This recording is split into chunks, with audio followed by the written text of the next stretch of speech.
Mexicanos de compras, una madre que protegió a su bebé, un futbolista de 15 años y hasta la hermana de un atacante. Esas fueron algunas de las 31 víctimas que dejaron 2 tiroteos en Texas y Ohio, en Estados Unidos, y que revivieron el ya conocido debate sobre el control de armas en ese país. Mientras algunos señalan que no se trata de la capacidad de comprar armas diseñadas para la guerra, otros insisten en que es una consecuencia de los discursos de odio que incitan al racismo.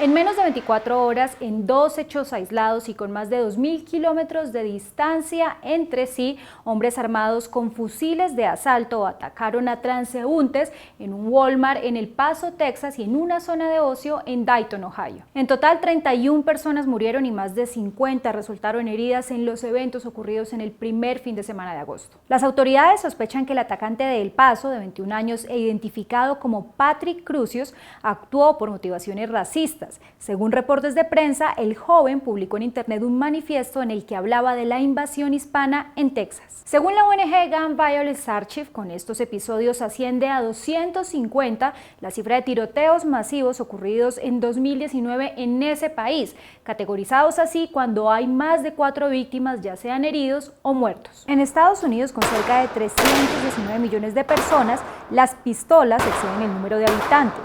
En concreto, la proporción de armas por cada 100 personas asciende a 120, según recoge un estudio elaborado por el Instituto de Altos Estudios Internacionales de la Universidad de Ginebra, en Suiza. A eso se suma que 4 de cada 10 personas dice tener o vivir en una casa con armas. Los estadounidenses poseen el 48% de los 650 millones de armas en poder de civiles en el mundo.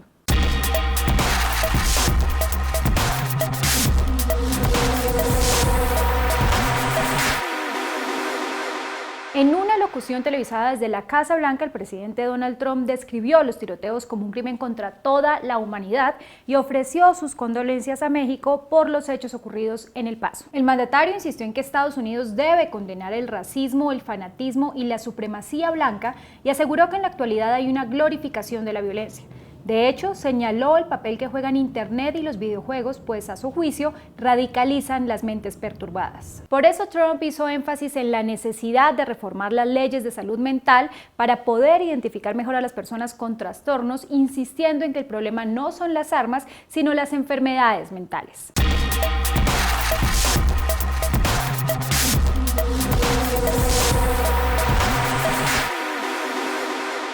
Investigaciones realizadas en Estados Unidos señalan que hasta el 60% de los responsables en tiroteos masivos ocurridos en ese país desde 1970 presentaron síntomas de haber tenido enfermedades mentales, incluyendo paranoia, depresión y alucinaciones antes de cometer los ataques. Sin embargo, muchos expertos alertan que si bien es cierto que existe un vínculo entre la enfermedad mental y los tiroteos masivos, no se trata de una relación causal. De hecho, varias investigaciones muestran que la mayoría de las personas que tienen esquizofrenia, trastorno bipolar o depresión severa, entre otros trastornos mentales, no son necesariamente más violentas. De acuerdo con la Fundación Kaiser, el 18% de la población adulta de Estados Unidos padece de problemas mentales y tan solo el 3% puede acceder a atención médica especializada. Por eso, desde varios sectores señalan que curar todas las enfermedades mentales tan solo evitaría el 4% de los tiroteos, aunque es claro que una persona que sufre de trastornos mentales es más propensa a ejecutar actos violentos si no está recibiendo medicamentos o un tratamiento adecuado. Desde febrero de 2017 en Estados Unidos se dejó de aplicar una regulación impulsada por el expresidente Barack Obama que exigía a la Dirección de Seguridad Social comunicarle al gobierno federal los nombres de personas con historial de enfermedades mentales para evitar que compraran un arma. Trump ordenó tumbar la norma, pues afectaba a 75,000 personas y aseguró que no era justo.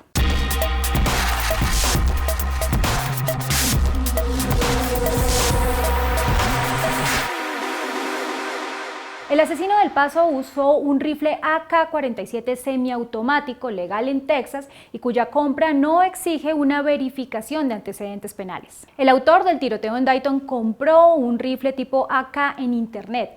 Además, adquirió una gran cantidad de municiones. Como sucede cada vez que se registra un episodio similar en Estados Unidos, algunos sectores pidieron restringir la venta de armas, mientras que otras voces, encabezadas por la Asociación Nacional del Rifle, insisten en que eso no solucionaría el problema de fondo. Hasta ahora, la administración Trump ha hecho dos propuestas: la aprobación de leyes estatales que permitan a un juez prohibir la posesión de armas a personas con enfermedades mentales y la imposición de la pena de muerte para aquellos que cometan crímenes de odio o tiroteos masivos. Esa última propuesta se produce justo cuando las autoridades del Paso investigan si el tiroteo que ocurrió en esa ciudad puede ser considerado un crimen de odio. De hecho, gran parte de los candidatos demócratas a las elecciones de 2020 le han echado la culpa a Trump y lo han señalado de estar promoviendo el racismo. Entre tanto, miembros del gobierno de Trump aprovecharon para solicitar más recursos para combatir el terrorismo doméstico. La Asociación de Agentes del FBI hizo eco de esas peticiones y consideró que el Congreso debe tomar medidas para que los delitos que cometen los nacionalistas y supremacistas blancos dentro de Estados Unidos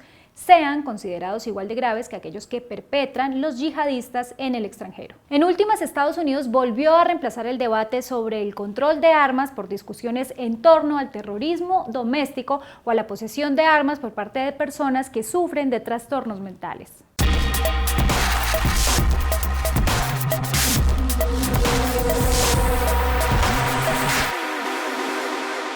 A nivel federal, el Congreso lleva más de 2 décadas sin aprobar una ley que limite significativamente la posesión de armas. Sin embargo, en febrero la Cámara de Representantes aprobó un proyecto de ley que amplía el requisito de comprobación federal de antecedentes penales a las ventas entre particulares, incluidas las transacciones en ferias de armamento a través de Internet o por anuncios clasificados. Bajo la ley actual, solo los vendedores de armas con licencias están obligados a realizar una verificación de antecedentes penales de sus clientes. Aún así, la iniciativa no ha sido discutida en Senado y los demócratas señalan de obstaculizarla a los republicanos, partido del presidente Trump, a quien acusan de ser un prisionero de los grupos de lobby de armas y de la Asociación Nacional del Rifle.